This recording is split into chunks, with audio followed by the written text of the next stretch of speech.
while driving along a highway in fictional Angel County in California, a sheriff's deputy, Martin Gordon, and his wife Brett meet Martin's uncle, Sheriff Ben, and together they investigate a reported plane crash site. At the site, the group encounters the abandoned truck of a forest ranger, the ranger's hat, and an alien spacecraft that resembles a camping trailer. A large, slow-moving, slug-like creature had earlier emerged from the craft and departed prior to the group's arrival. Believing the absent ranger might be inside, Ben enters the craft by crawling underneath it. Shortly thereafter, loud screams, along with growls like those of a lion, are heard from the craft, after which Martin radios for help. In response to Martin's request for assistance, a special unit of military troops, commanded by Cole James Caldwell and traveling in the back of a light-duty civilian truck, arrives at the site. Two of the troops enter the craft, examine its contents, and report back to Caldwell the presence inside of a large, tethered creature. The next day,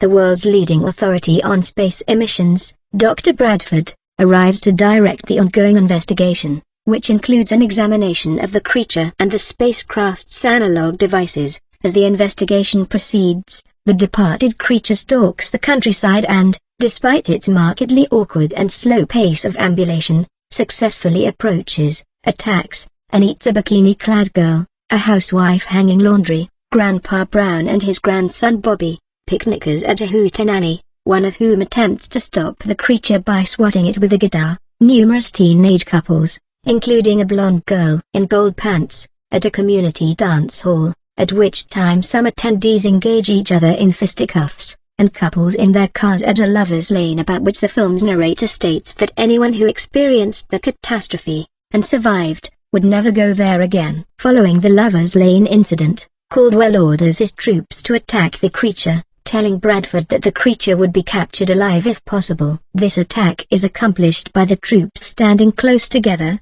walking slowly toward the creature as a unit, and firing their small-caliber firearms. The attack proves ineffective, however, and failing to retreat or otherwise walk away, all but two of the troops are devoured. Caldwell then decides to throw a live grenade, with the resultant explosion destroying the creature. After briefly examining the dead creature's tissue, Bradford hurriedly returns to the spacecraft and therein somehow triggers an explosion. Although this explosion mortally injures Bradford, it does not damage the craft or its instrumentation, and it allows the tethered creature to exit. As the creature prepares to devour Bradford, it is killed in a collision with Martin's arriving police car. Bradford then explains to Martin and Brett that the creatures were mobile laboratories designed to consume human beings, analyze the bodies chemically to detect weaknesses, and from the spacecraft transmit the acquired information into outer space. Although Martin fails to destroy the spacecraft's transmitter equipment, the dying Bradford says that the creature's home planet might not even exist anymore,